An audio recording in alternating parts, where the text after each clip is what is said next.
Existia uma época na antiguidade chamada de Idade das Trevas.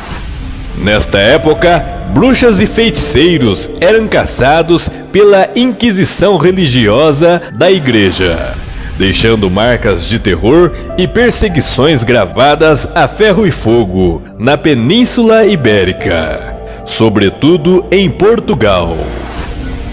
A caça às bruxas e feiticeiros e às pessoas que supostamente tinham pacto com o diabo era tão feroz e violenta que ficou registrado não apenas nos livros da Igreja Católica, mas também no inconsciente coletivo dos habitantes daquela região.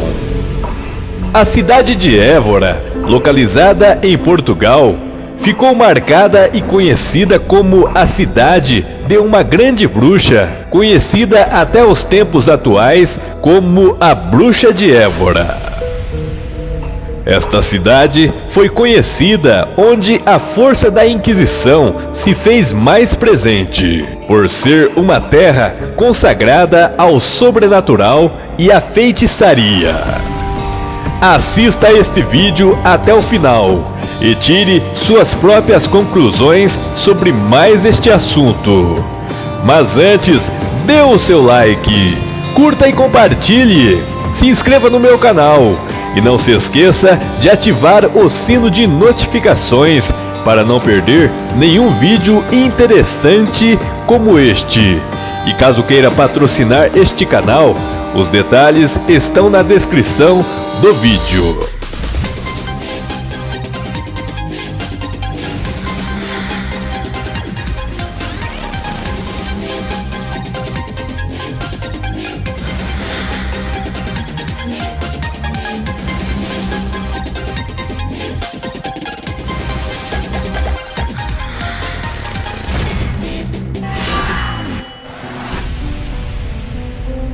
A ascensão religiosa e ideológica da Igreja na Idade Média marcou grandemente a Europa.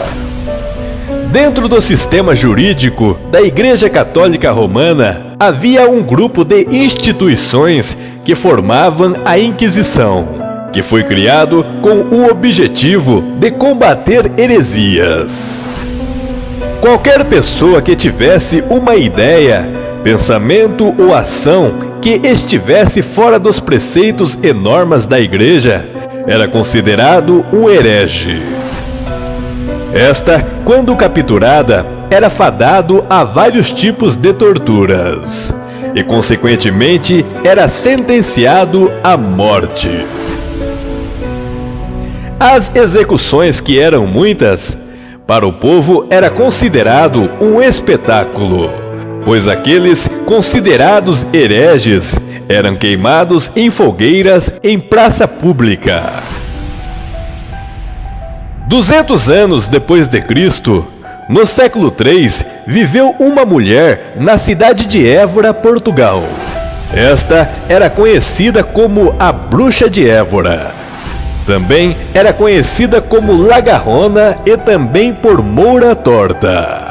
Nome este que fazia os portugueses se arrepiarem, fazendo o sinal da cruz. Segundo os estudiosos, a bruxa era descendente dos mouros, um povo que vivia ao norte da África, praticantes do Islã, a religião muçulmana. Este povo, na época, havia invadido a Península Ibérica, uma região situada ao sudoeste da Europa. A história conta que a poderosa bruxa andava pelas cidades das redondezas sempre com um mocho nas costas, e nas noites frias de inverno vivia a tocar sua harpa, que sempre carregava consigo. A bruxa, que era morena, diferenciava das portuguesas, que eram brancas. Esta era fluente nos idiomas árabe e português. Ao contrário do que muitos pensam, a Bruxa de Évora era uma mulher letrada, o que seria um tanto incomum ao cenário apresentado da época, pois o conhecimento era restrito somente aos homens de classe bem-sucedida, e portanto a maioria das pessoas eram analfabetas. Dotado do conhecimento do ciclo das estações e conhecimentos dos deuses antigos, a bruxa praticava os mais diversos rituais em honra a diversos deuses e deusas. Ela lia o Corão e escrevia. Tinha entre seus pertences um rico tinteiro de cobre cinzelado. Sabia matemática e, olhando o céu, reconhecia as estrelas. Sabia ler a sorte nas areias, nas estrelas, e fazer feitiços e curas. Ela possuía todo o tipo de dom. Tinha visões, falava com espíritos, demônios e tinha até mesmo amizade com o diabo. Ela conhecia as magias de seus ancestrais muçulmanos, mas vivendo naquelas regiões, aprendeu as sabedorias dos celtas, que por muito tempo ocuparam o sul de Portugal. A bruxa teria sido a mestre de um dos bruxos mais conhecidos ao redor do mundo, Cipriano de Antioquia, que mais tarde se converteu ao cristianismo, se tornando santo, sendo conhecido por São Cipriano, o mago do Livro Negro. A história conta que a bruxa manipulava os poderes das trevas, considerada a magia das sombras, uma magia desprovida de escrúpulos, sem critérios éticos, que livremente associava-se com entidades não humanas e pouco confiáveis, como demônios, gênios, formas pensamento, elementais e também espíritos de pessoas mortas. Ela se tornou famosa pois dominava todas as artes obscuras. A bruxa, que tinha intimidade e amizade com o diabo, muitos de seus conhecimentos também eram dados por ele. Há relatos de que ela literalmente voava pela cidade, em cima de uma vassoura. Outros chegaram a relatar que ela voava alto em um bode preto, acompanhada por um veado e um javali alados. Tinha vezes que ela era vista voando montada em cães, lobos, camelos e carneiros. A Inquisição atesta em seus documentos que esses voos eram reais e com certeza eram taxados como heresias e bruxarias. Muitos animais, como lebres e raposas, saíam da toca e saudavam a bruxa, dando guinchos. A bruxa era tão poderosa que, segundo os mais entendidos, esta mantinha contato com dragões, mulas sem cabeça e também lobisomens. É relatado em documentos antigos que a bruxa via de perto e descrevia os dragões, e até mesmo os tocava em seus chifres. Segundo ela, estes seres eram de outros mundos. Ela também relatava sobre seres de raças diferentes como os sinocéfalos, o que seriam homens com cabeças de cães. Aqui no meu canal, no vídeo anterior, fala sobre São Cristóvão, o que seria um sinocéfalo. Confira. Muitos relatavam que a bruxa era sempre vista com um lobisomem na Sé de Braga, que lhe fazia companhia.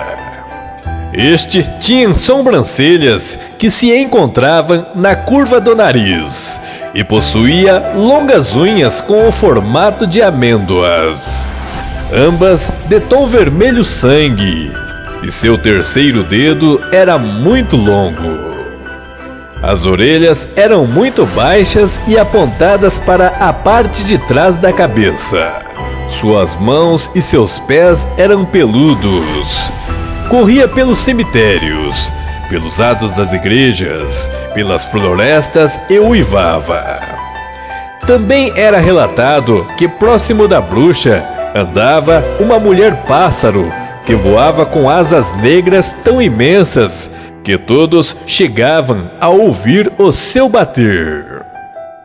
Ao contrário do que se pensa, a bruxa frequentava procissões, ia sempre à capela e rezava junto às estátuas do portal. Quando ela lá estava, somente os mendigos e os leprosos permaneciam. Eles soavam seus guizos, saudando a bruxa com dignidade. E ela lhes oferecia ungüentos para seus males.